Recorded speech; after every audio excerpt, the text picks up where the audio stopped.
আসসালামু আলাইকুম। চলে এসেছি ছাদে পানি দিতে।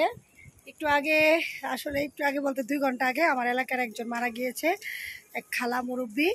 তো তাকে গোসল করে আসলাম। গোসল করে আইসা ভাবলাম যে গোসলের আগে ছাদে পানি দিয়ে আসি। যে সবসময় দাদি আমাকে সহযোগিতা করে। ওই যে দাদি পানি দিচ্ছে, ওই যে দাদি পানি দিচ্ছে। এই যে আমার ছাদ বাগান। তো আসলে সবার নসিবে ভালো কাজ হয় না।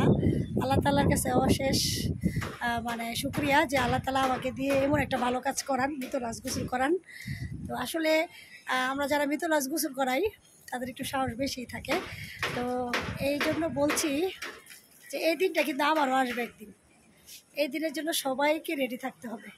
তো এই জন্য আমরা ভালো ভালো কাজ করবো। যে সবসময়ের মতো আমার কালু এসে পড়েছে। কী চাই? এই যে দেখেন অবস্থা দেখেন। আজকে দুজনে এসে পড়ছে, মা মেয়ে দুইটাই এসে। কি হয়েছে? ওই যে দেখেন শুয়ে পড়ছে। কি এই দুইটা আমার সাথে আসবেই।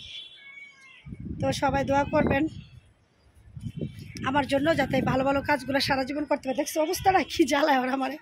কী হয়েছে তোমাদের? কী হয়েছে? এই আসো আসো, শোনা যাও, শোনো শোনো। কী হয়েছে? কী বাবা খাবার দিয়েছি না একটু আগে? এই তুমি আসো আসো আসো। দেখেন আমার বাচ্চাটা গিয়ে লুকাইছে। কোথায় আছো তুমি? তো কালকে ছাদ পরিষ্কার করা হয়েছে, তো তখন থেকে একটু জ্বর শরীরটা। গাছগুলা একেবারে সুন্দর, ছাদটা একেবারে সুন্দর। কালকে আমরা ফাঁকা করে ফেলেছি। এই যে দাদি যান। আসসালামু আলাইকুম দাদি যান। ওয়ালাইকুম আসসালাম। পানি দিচ্ছেন, কেমন লাগছে?